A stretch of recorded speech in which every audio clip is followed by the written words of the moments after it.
Have you checked the children? You're a little mad sometimes. Hi, I'm Chucky. Wanna play? Sometimes that is better. You're gonna need a bigger boat. Hey everyone, welcome back to the Horror Show. I'm Cecil Laird. I Fuego here. And we are here to discuss the original 1988 Beetlejuice, ahead of the sequel, which we are getting to see on Tuesday. After Labor Day. Yep, I'm not sure when the embargo is up, I was wondering so about I'm not that sure too. exactly when I'll drop this review, probably just the day before. I know AMC is doing an early fan screening the day after ours, so Okay. on Wednesday the 3rd, people can see it early. Does it officially come out next week or the following this upcoming weekend? Okay, Yeah, so we're the seeing 6th, it I a believe, couple is of the days official day. So, Okay. Yeah, Friday the 6th. So yeah, we'll probably be able to put up our review on Wednesday or Thursday. So yeah, we'll get this review up before then. But it is something that we've never talked about on the channel. because I asked you if we had, and I was like, no, I don't. No, and I think that it definitely merits discussion because there's a lot of horror influences in it, and it is something that I would consider gateway horror for kids, especially with the sandworms and the Beetlejuice snake on the staircase. Yeah, and the pulling of the faces. Yep. A lot of the imagery in the afterlife would be scary to kids. So upon this rewatch, I must say I found it a little more like flash and like just awesome creative presentation, and a little less on the story. okay, You know, I mean, just not that it's lackluster or anything, but it's not the deepest story. yeah, no. definitely not. But it has fun lore and stuff. But this movie is what 36 years old now at this particular point, if I'm doing my math correctly. So yeah, it's been out for over 3 decades. It's beloved. It won an Academy Award for Best Makeup. It won the Saturn Award that year for Best Horror Film.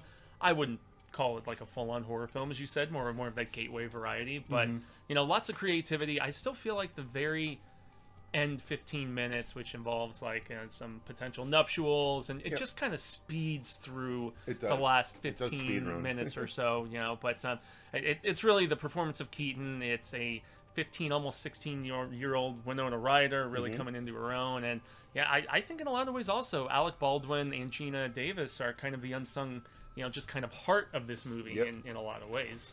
Yeah, I agree. This film is a classic to me. I loved it when I was a kid. I have enjoyed it every time I've watched it. It's very emblematic of Tim Curry's style, and it's Tim Burton's style. Yes, thank you. God.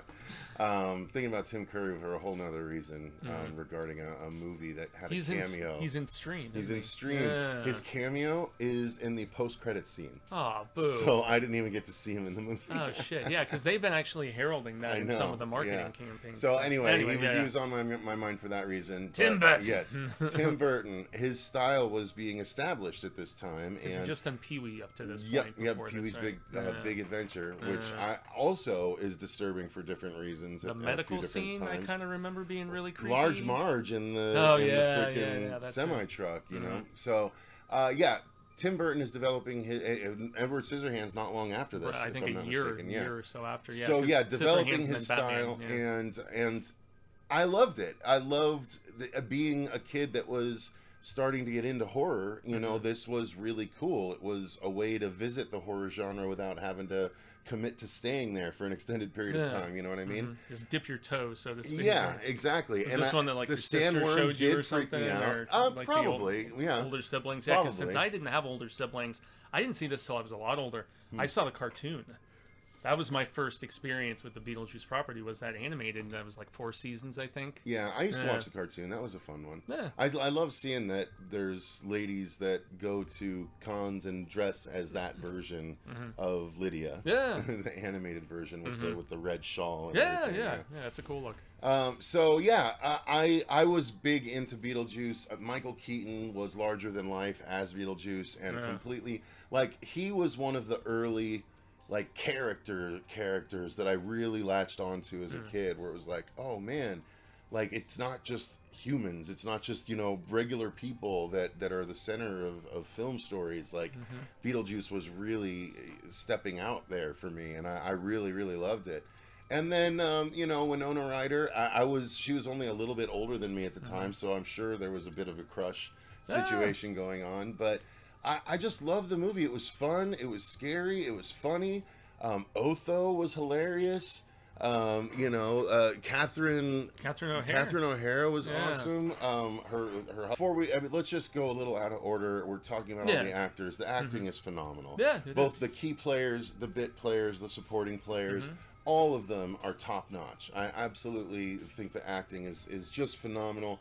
Like, the parents were so obnoxiously the rich stepmom and especially. annoying. Yeah, just Catherine O'Hara. just terrible. But and Otho too. Just the way those two kind of team together. They want to redo the house, and they want to just, kind of piss on the memory that, Baldwin and Davis are trying so hard to retain. So, and they were so earnest and like the were. most lovable characters.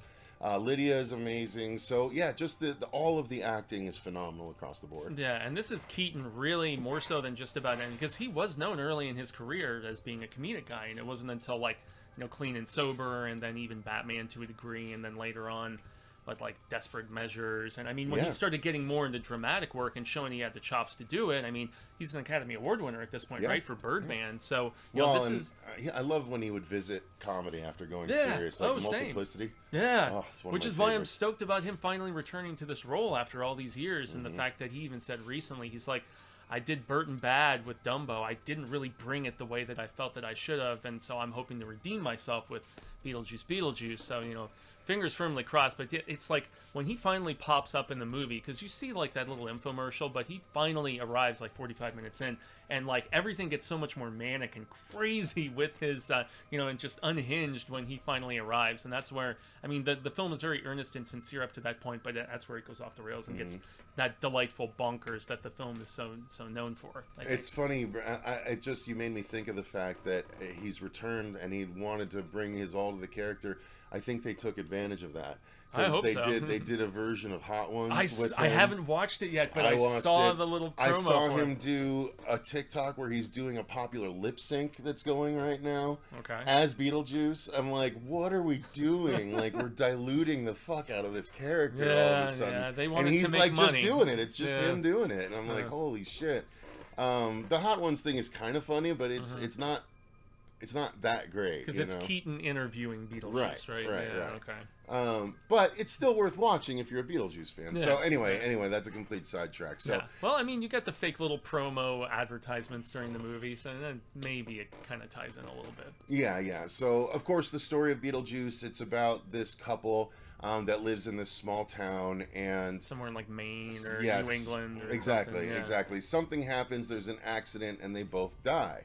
And when they go to the afterlife, and they learn that they can go back in order to haunt, right? Isn't that what the whole deal is? If they're gonna get these people who they have like a when they come back, they learn that their house has been taken over. Time has passed. Yeah, time has passed there, and then one of them has a relative who was trying to get them to sell the house early on, and then after they die, she just goes ahead and does it, and then so there's this new family moving from New York City, which is Winona Ryder and Catherine O'Hara and the aforementioned father, the patriarch of the trio and stuff, and so they essentially find out that the only way that they can really maintain the house is if they kind of scare these people away, and they're not having a lot of success. They're putting like sheets over themselves, and they find out, and they can't be really seen by anybody until they find out Winona Ryder can see them, and so she's like, "You guys aren't even scary at all. You're not going to get my parents to leave by doing stuff like that." So and it becomes a very cute. It's almost like the child that they never had, and you can tell Gina Davis early on when she's talking with the real estate relative, who was like, there needs to be a big family with kids in here. She takes pause and she's sad because they never had kids. We don't really find out why, but so that's why that connection and affinity starts. And Winona's character Lydia, she doesn't like her parents very much either. Yeah, she's looking to get back at them anyway. It becomes about them trying to haunt the new family out, and they're not successful, so they seek out the help of a man they see a flyer for, and actually it's a dude called Beetlejuice, a supernatural entity, it's like Betelgeuse or something. And so he gets involved, and it goes off the rails, and ultimately, of course, the family decides to coexist with the couple, the ghost couple, and all that good stuff. So. And yet once again, I do feel like the very end kind of speeds through all the resolution, quite a bit, and I wanted more sandworms. I wanted more, all However, there's a lot of great ideas that I feel like you get little snippets of them, because there's so much creativity between the stop motion, between the small little model of the town. I mean, there's just creativity to spare from Burton and his team in this movie. However, there are, like, this movie has two of the most memorable musical moments in all of film, with the shrimp dinner dance, and then the reprise of it Where at the she's end, floating. where she's floating and they're all dancing, and the football players are on the stairs. Yeah, and I was stuff trying like to that. remember why the hell there's football players there if it's just completely nonsensical. They were in the afterlife. Oh, okay. There were some characters that they saw. Did you in the see them in the afterlife. waiting room? I'm Yeah, trying to yeah, remember. there's- Okay, yeah, okay, mhm. yeah, because in the waiting room you've got like shrunken head, woman cut in Because half. one of them even calls him Coach. Oh yeah. Yeah. That's right. Yeah. And I just rewatched this last night. I know, like I remember that. Yeah. So yeah, it's a fun romp, and the story is nonsensical but still funny, just because it's a comedy first and foremost. So yeah, that's all good. The filmmaking is phenomenal in this, like super creative from jump. The very first shot, as it's going over this town, and it basically reveals slowly that it's actually a miniature, because there's a giant spider that walks over the top of the house, Baldwin grabs and it, then Baldwin grabs it all in one shot. Like the filmmaking is just brilliant from jump. Yeah, because at first you're thinking this is a helicopter shot, right? Because they didn't have drones back then in the 80s. So yeah, but then it reveals itself, or maybe they started with a copter and then they did like a little seamless transition. I'm not sure. Even as I was watching the beginning, I couldn't tell for sure, but yeah. I'm almost certain, by the way, and this just occurred to me, and those of you that are of my age or around there might remember this, but in the VHS release of this film, it started with the Bugs and Daffy Warner Brothers thing, where you can't watch a Warner Brothers movie without a Warner Brothers ball cap. I remember that. And then,